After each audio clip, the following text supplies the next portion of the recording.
Nah, materi kali ini kita akan mempelajari mengenai kertas kerja atau nama lainnya juga neraca lajur. Jadi sama saja kertas kerja dengan neraca lajur. Nah, sebelum kita masuk ke materi kertas kerja, saya review terlebih dahulu. Kita membuat jurnal umum, lalu kita posting ke buku besar. Angka terakhir di buku besar itu adalah neraca saldo sebelum penyesuaian. Lalu selanjutnya kita buat jurnal penyesuaian. Lalu kita posting lagi ke buku besar. Jadi ini bukan berarti dua buku besar ya. Buku besarnya hanya satu. Jadi jurnal penyesuaian posting lagi ke tempat buku besar. Ya. Cara postingnya sama dengan jurnal umum. Jadi hanya menambah saja isinya. Jadi buku besar ini isinya ada saldo awal, ada jurnal umum, lalu ada jurnal penyesuaian. Nah, setelah diposting jurnal penyesuaian, maka angkanya akan berubah, maka muncullah neraca saldo setelah penyesuaian. Nah, tahap berikutnya kita akan membuat kertas kerja. Di mana kertas kerja ini yang kita butuhkan adalah neraca saldo sebelum penyesuaian dan juga jurnal penyesuaiannya. Jadi dua ini yang kita butuhkan. Nah, ini adalah ilustrasi neraca saldo sebelum penyesuaian. Jadi kondisi neraca saldo sebelum penyesuaiannya ini ya. Lalu jurnal penyesuaiannya ini. Ini adalah ilustrasinya. Dan di sini saya menyarankan untuk jurnal penyesuaian ini membuat kode ya. Di sini sebenarnya tidak wajib, ini hanya untuk mempermudah kita pada saat kita melakukan penyesuaian. Nah, kita ambil contoh. Di sini penyesuaiannya dilakukan di akhir bulan Januari.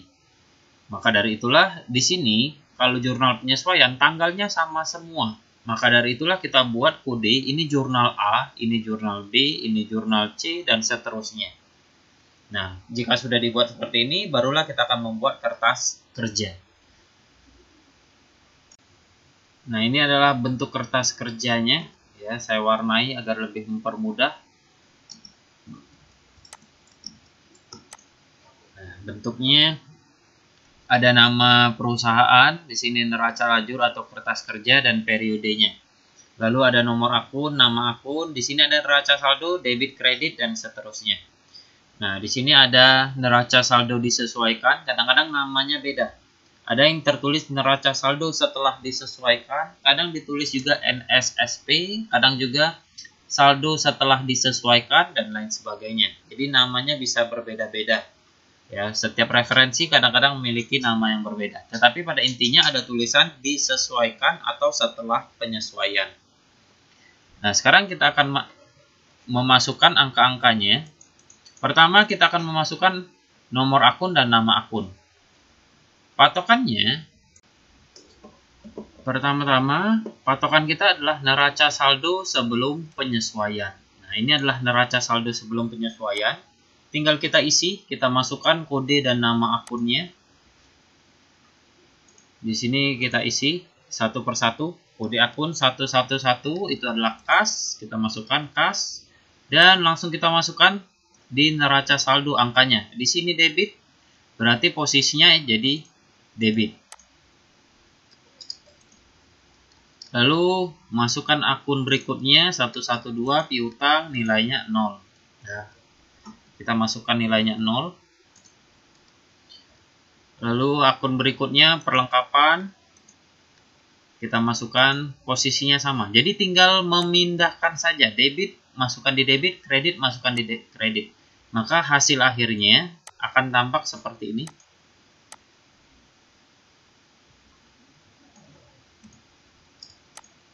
Ini adalah hasil pemindahannya. Tinggal dipindahkan saja dan totalnya kita pindahkan juga.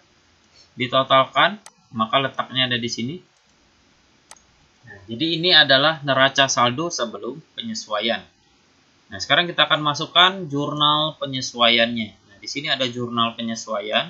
Kita akan masukkan satu persatu ke dalam kolom penyesuaian.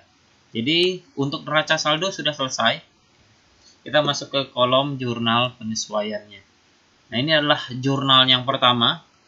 Jurnal yang pertama adalah beban sewa pada sewa dibayar di muka. Nah, kita lihat beban sewa terlebih dahulu. Apakah di sini sudah ada beban sewa?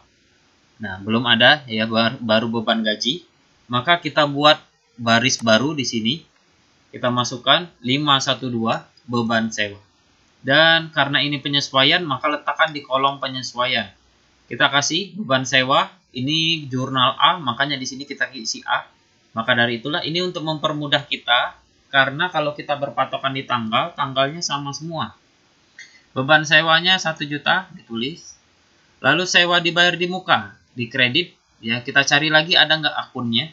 Nah di sini ternyata ada, sewa dibayar di mukanya sudah tersedia, jadi jangan buat baru di bawahnya. Buat baru ini kalau kita belum tersedia, jadi nama akunnya belum tersedia, silakan buat baru di bawahnya. Nah kalau sudah tersedia, silakan dibuat sesuai kolomnya dan posisinya di kredit. Maka di sini kita masukkan posisi kredit jurnal A, nilainya 1 juta. Nah, di sini sudah dapat ya jurnal yang pertama. Selanjutnya kita masuk jurnal yang kedua, beban gaji. Kita cari lagi di sini sudah ada beban gaji dan posisinya debit. Berarti kita letakkan di sini posisi debit B 2 juta. Utang gaji, kita cek utang gaji belum ada, hanya ada utang usaha di sini, hanya ada pendapatan jasa diterima di muka. Berarti kita buat utang gaji, letakkan di bawahnya. Jadi kita buat baru 213 utang gaji, posisinya kredit, kasih B 2 juta. Nah berarti dengan adanya ini sudah 2 jurnal kita masukkan, ya jurnal A dan jurnal B. Begitu juga dengan jurnal C, kita masukkan lagi pendapatan jasa diterima di muka sudah ada, maka kita langsung inputkan saja posisinya di debit ya. Posisi di debit nilainya 6 juta, lalu pendapatan jasa konsultan sudah tersedia juga. Jadi kita masukkan.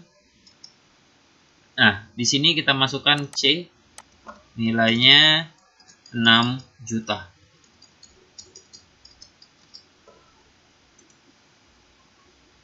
Lalu kita lanjutkan ke jurnal D. Piutang pada pendapatan jasa.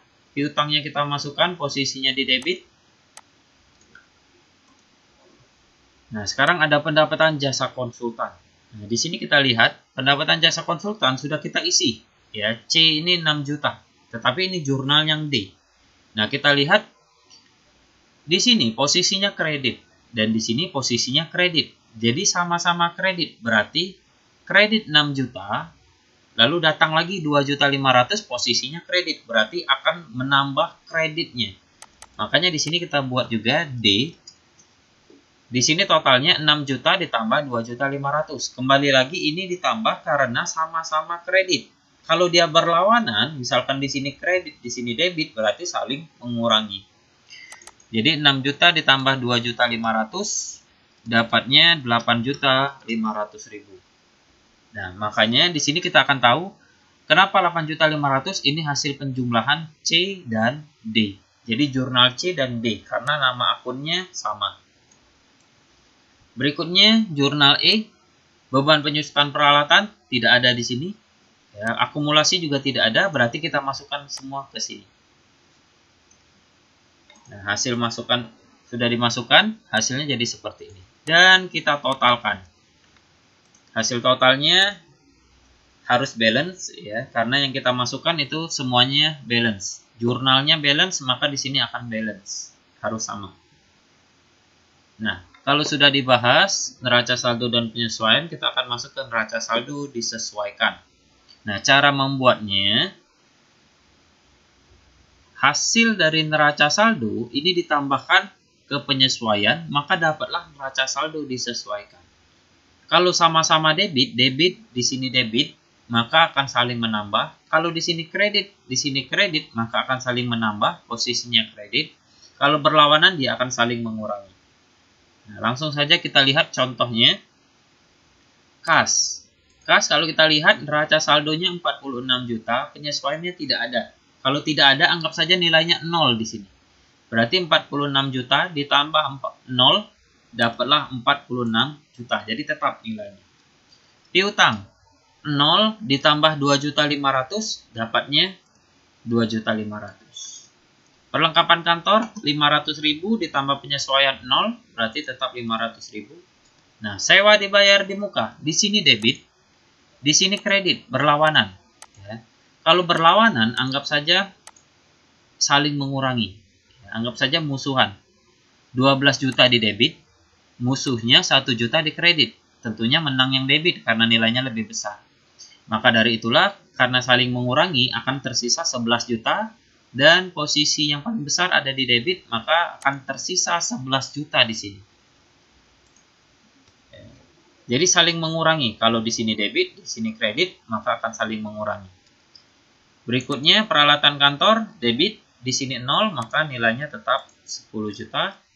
Utang usaha, di sini kredit, di sini kreditnya tidak ada, 0, berarti posisinya di kredit 1.500.000. Jadi jangan ngubah posisi, karena di sini kredit, di sini 0. Debitnya 0, 0 tambah 0 ya tetap 0. Kreditnya 1.500.000 ditambah 0, dapatnya 1.500.000. Jadi ini salah satu terisi. Lalu berikutnya pendapatan jasa diterima di muka, di sini kredit, di sini debit. Nah, ini berlawanan lagi. Tentunya lebih besar yang kredit, makanya hasil akhirnya nanti akan tersisa di kredit. 9 juta dikurang 6 juta, dapatnya 3 juta. Kenapa posisinya kredit? Karena kreditnya lebih besar daripada debit. Nah, kita bandingkan saja, besar kredit daripada debit. Ya. Berikutnya modal 50 juta karena tidak ada penambahan. Pendapatan jasa. Nah, dilihat di sini 12 juta kredit. Di sini 8.500.000 kredit. Sama-sama kredit. Berarti kreditnya akan semakin besar. Jadi 12 juta ditambah 8.500.000. Dapatlah 20.500.000. Beban gaji. Ini debit, ini debit. Sama-sama debit. Berarti saling menambah. Berarti 4 ditambah 2. Dapatlah 6 juta. Lalu untuk beban sewa. Nah, di sini neraca saldonya tidak ada. Anggap saja nilainya 0. Berarti ya 0 tambah 1 juta tetap 1 juta. 0 tambah 2 juta tetap, ini 500 tetap, ini juga 500 tetap. Lalu kita totalkan. Hasilnya pasti balance. Kalau di sini balance, di sini balance, di sini pasti balance. Kalau di sini balance, di sini balance, dan di sini tidak balance, ada kemungkinan salah memasukkan angka ataupun salah menjumlahkan saja. Ya, karena neraca saldo disesuaikan ini hanya penambahan neraca saldo ditambah penyesuaian. Dapatlah neraca saldo disesuaikan. Nah, tahapan berikutnya, kita akan membuat laba rugi dan neraca. Nah, pada intinya, laba rugi dan neraca, ini tidak kita lihat lagi. Ya, ini tidak perlu kita lihat lagi. Nah, saya hitamkan. Nah, tidak perlu kita lihat lagi. Patokan kita ada di sini. Jadi, anggap saja ini kita nggak lihat lagi. Ya, saya simpan. Nah, untuk membuat laba rugi dan neraca, ini sebenarnya hanya memindahkan akun yang ada di neraca saldo yang disesuaikan. Hanya memindahkan saja, tidak perlu merubah angka, menghitung, ataupun mengubah posisi debit dan kreditnya. Nah, sebagai contoh, 46 juta ini mau kita masukkan ke kolom laba rugi atau ke kolom neraca. Pilih salah satunya saja, jangan dua-duanya. Kalau sudah terisi di neraca, di laba ruginya berarti kosong. Kalau sudah terisi di laba rugi, maka di neracanya kosong. Nah, bagaimana cara kita memasukkannya? Laba rugi ini isinya pendapatan dan beban. Sedangkan kalau neraca ini isinya aset, kewajiban, dan ekuitas. Nah, sekarang kita langsung bedakan. Kas, piutang, perlengkapan, sewa dibayar di muka, dan peralatan kantor ini masuk kategori aset, maka semuanya akan masuk ke neraca. Jadi kembali lagi, cek lagi nama-nama akunnya. Utang usaha dan pendapatan jasa diterima di muka ini masuk ke kewajiban. Nah, bisa dilihat dari kode akunnya juga. Nah, inilah salah satu fungsi nomor akun. Jadi mempermudah kita untuk mengetahui ini masuk kemana. Kalian lihat aset depannya 1 semua, makanya depan 1 semua ini adalah aset. Dan kewajiban depannya 2 semua.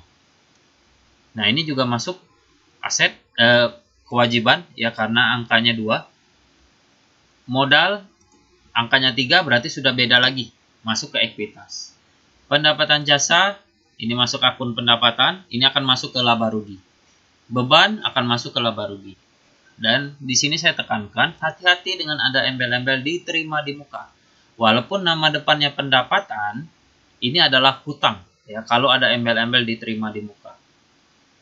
Nah, kalau dibayar di muka, ini adalah aset. Jadi masuknya ke neraca. Nah, sekarang kita bahas satu persatu. Kas ini masuk ke neraca. Jadi kita pindahkan, tinggal memindahkan saja. Angka yang dipindahkan adalah angka yang ada di sini. Jadi ini saya permudah dulu. Nah, angka yang kita lihat, angka yang ada di sini.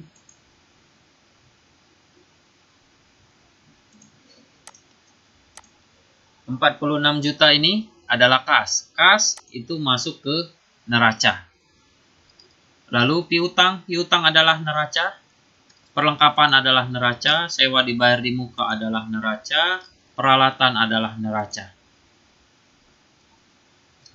Maksudnya adalah aset ya. Aset ini masuk ke neraca. Kas sampai dengan peralatan ini adalah aset, makanya masuk ke neraca. Lalu utang usaha ini adalah kewajiban. Kewajiban ini masuk ke neraca. Pendapatan jasa diterima adalah kewajiban, masuk ke neraca. Modal ini adalah ekuitas, masuknya ke neraca.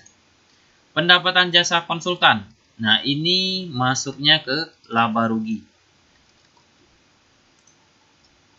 Lalu beban gaji ini adalah beban, masuknya ke laba rugi. Beban sewa ini adalah akun beban, masuknya ke laba rugi. Utang gaji ini adalah kewajiban, makanya masuknya ke neraca lagi. Beban penyusutan ini masuk ke beban. Akumulasi adalah aset, maka masuknya ke neraca. Dan jadilah seperti ini. Kembali lagi saya ulangi, laba rugi ini isinya pendapatan dan beban. Neraca itu isinya adalah aset, kewajiban, ekuitas. Nah, kalau sudah tinggal kita totalkan, hasilnya jadi seperti ini. Nah, hasilnya tidak balance. Nah, di sini caranya kita akan mengetahui apakah perusahaan ini laba atau rugi. Kita buat dulu total. Lalu di sini untuk menentukan laba atau ruginya, kita lihat di sini ada 20.500.000, di sini ada 7.500.000. Angka yang paling besar adalah 20.500.000. Nah, kita akan membalancekannya. Berarti di sini kalau mau dibalancekan, berarti di sini harusnya angkanya 20.500.000, di sini juga 20.500.000. Nah, kalau 20.500.000, bagaimana caranya menjadi 20.500.000? Berarti tidak perlu apa-apa ya, karena nilainya sudah sama. Sedangkan di sini 7.500.000 harus menjadi 20.500.000, berarti harus ditambahkan. Ditambah berapa caranya? Berarti ditambahkan dengan 13 juta, maka dapatlah 20.500.000. Maka dari di sini ada balance, maka akan balance. Jadi cara mendapatkan 13 juta ini, ya 20.500.000 dikurangi dengan 7.500.000, dapatlah 13 juta. Nah, begitu juga dengan neraca. Kita lihat, angka yang paling besar adalah 70 juta. Berarti hasil akhirnya harus 70 juta di debit dan 70 juta di kredit. Untuk bagian debit sudah 70 juta, jadi tidak perlu ada penambahan. Nah, bagian kreditnya 57 juta. Bagaimana caranya supaya menjadi 70 juta? Berarti harus kita tambahkan dengan 13 juta. Dapatlah 70 juta. Jadi cara mencarinya 13 juta ini, 70 juta dikurangi 57 juta, dapatlah 13 juta. Dan salah satu cara mengeceknya, di sini harus sama ya angka selisihnya. Di sini 13 juta, di sini 13 juta. Dan kalau posisinya di sini debit, di sini posisinya kredit. Jadi berlawanan posisinya. Nah, sekarang kita menentukan apakah ini laba, apakah ini rugi. Kita lihat saja, kalau posisinya seperti ini, ya, ini adalah laba. Logika saja. Laba rugi ini isinya pendapatan dan beban. 20.500.000 ini adalah pendapatan. Dan beban di sini debit. Totalnya 7.500.000. Jadi logikanya, kalau kita dapat pendapatan 20 juta dan kita bayar beban 7 juta, berarti kan kita masih untung. Kita masih laba. Berarti di sini 13 juta ini adalah laba karena pendapatan kita lebih besar daripada beban. Maka dari itulah di sini kita tulis laba usaha. Nah, jadi kita dapat nilainya 13 juta. Nah, itulah cara membuat kertas kerja. Nah, sekarang saya akan memperagakan bagaimana contohnya kondisinya kalau rugi.